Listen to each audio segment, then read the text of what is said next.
Alright guys, now currently I'm working on the Chevrolet Matisse and I maybe got some quite interesting info for you guys. Now of course I have the timing belt already off, the harmonic balancer was quite easy. As said, I cannot record, definitely not when it's too late, but I have a very nice method for you guys, which I'm gonna show you. Now, the thing is, of course, if we talk about timing belts and the tooth from behind the harmonic balancer, in my case, if you go timing advanced, of course, you will walk the risk that you can get faster engine knock. So that's a con of that side.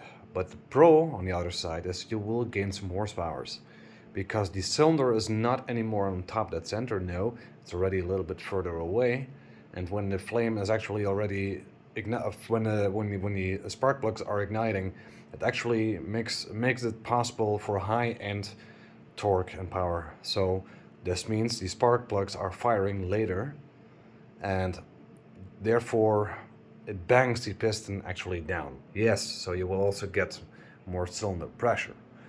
On the other hand, if you go retarded, so not on TDC but back, you will not gain any horsepower. Doesn't matter.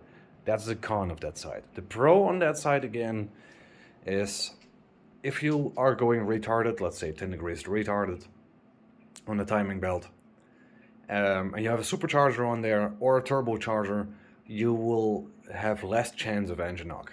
So retarding is less chance of engine knock, advancing is more power, but faster chance of engine knock.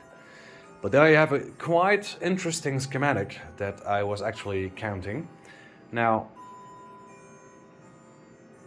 the thing is, people say on 1 degree advanced timing, you will probably get something like 1 or 2 horsepower. Now, if that's quite true, I made actually a schematic for myself that I might use very soon on my car. So there we go, guys. So this is my Instagram, and for the people that didn't notice, now if you guys can see, you see the teeth actually right over there, and of course going all the way around. So I have in total 22 teeth. Now, as you guys can see, 12 degrees advanced timing times 1.5 pk, which is horsepower, but then on European metrics, is 18 horsepower at advanced timing. So, if we are gonna look, now, right here is a little notch that actually has to center up with this guy over here, which is normally silver. So this on that is 0 degrees. Now currently, as you guys can see, the notch right here, the black one, is actually just before this one. So it's not on 12 degrees advanced timing, no, it's a little bit further. So let's say 16 or something like that. So I want to make sure, if it's on 50%, so between one tooth and nothing, so this one over here and that, one tooth is 18 degrees advanced timing.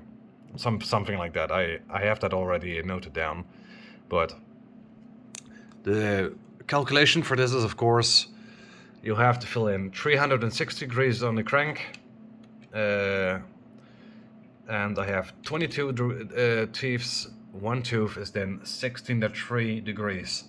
So if I go from completely nothing, if this one is lining up with that, then it's 0, and when this one is lining up with that, I have 16.36 degrees. So the half of 16 is probably 8. So this is 50% of one tooth. So 12 degrees is for only a little bit further away and is 75%. And this is actually my goal where I'm going for. I'm thinking that 16.3% is probably a little bit too much now, and then I would get more than 18 horsepower out of it. So this is why the 12 degrees I'm choosing for is 75% on the crank, is 12 degrees advanced timing times 1.5 horsepower is 18 horsepower advanced timing. Probably. Now, if people saying like that, I believe in their methods. That's where I'm going for. So yeah, I mean, that's actually how I calculated it. Now, this notch over here is this one, if this one is lining up right there, and you go to this teeth, you have, and I do it in the same methods like that, I have 12 degrees retarded timing, so not AT but RT.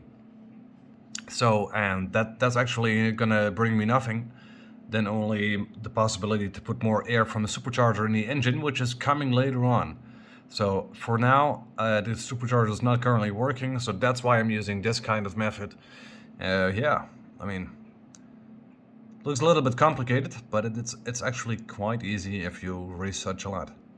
Anyways, this was maybe a very interesting video for you guys, but yeah, I mean, let's get this working out, and let's see later on my car scanner if it is also true.